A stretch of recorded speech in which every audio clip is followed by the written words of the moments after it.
તો ગાઈસ તમે બધા જાણો છો દિવ્યેશભાઈનો બર્થડે છે અને અમે સેલિબ્રેશન કરવા માટે પહોંચી ગયા છે કેફેમાં, જેનું નામ છે જીબ્રીશ. આનું આખું લોકેશન આઈડી મેન્શન કરી દેશે, એટલે જે લોકો ઈ જોવા માટે આવ્યા હોય એમના માટે ખાસ. બાકી આમ જો બહુ મજા આવી. આ વ્લોગ જોજો એન્ડ સુધી, તમને પણ મજા આવી જવાની છે. પહેલા તો સૌથી પહેલા આપણે કર્યું કેક કટિંગ, પછી આ કૃપા મેડમ સાગરને કહે છે થોડીક સ્માઇલ કરો ને વિડીયો બનાવે, એટલે એને સ્માઇલ કરી. તો ઝાંખીબેનને નીંદર આવતી હતી, હોટ મોઢામાં નાખીને સૂતા હતા. અને ત્યાર પછી ફ્રેન્ચ ફ્રાઈસ આવી ગઈ, એટલે ઝાંખીબેન મજા મૂડમાં આવી ગયા. આમ જો ડાન્સ કરવા મળી કે એની ફેવરિટ વસ્તુ છે. ત્યાર પછી અમારું ફૂડ આવવા મળ્યું, બરાબર. અમે બધા મસ્ત મજાનું ફૂડ ખાતા ખાતા એટલા ગપ્પા કર્યા છે ને, ખાધું ને એની કરતાં જાજી વાતું કરી એવું મને લાગ્યું, બરાબર. અને ફૂડ હતું બહુ મસ્ત એવું રિમ્પલે કીધું.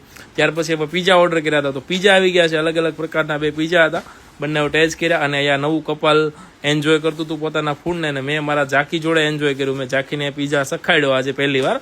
ત્યાર પછી અમારું જોરદાર ડ્રિંક આવી ગયું છે. જો ડ્રિંક જોઈને જ એમ થાય કે બધા ડ્રિંક પીજે, એટલું મસ્ત ડેકોરેશન વાળું ડ્રિંક આવ્યું. ત્યાર પછી આપણે લોકેશન જોવા માટે નીકળી ગયા જીબ્રીશનું.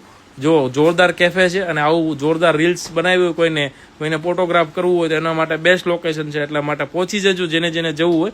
લોકેશન માટે એમનું આઈડી નીચે મેન્શન કરેલું છે, જીબ્રીશ રૂફટોપ. જોરદાર લોકેશન, અને લોકેશન કરતાં એનું ફૂડ છે ને અમેઝિંગ ફૂડ છે ભાઈ, એક અલગ ડિલિશિયસ. અને વધારાના કાંઈ મરી મસાલા વગરનું ખાવું હોય મસ્ત મજાનું તો આવી જજો ધ જીબ્રીશ. જોઈ લો લોકેશન છે ને આવી રીતે મેં ફોટોશૂટ પણ કર્યા.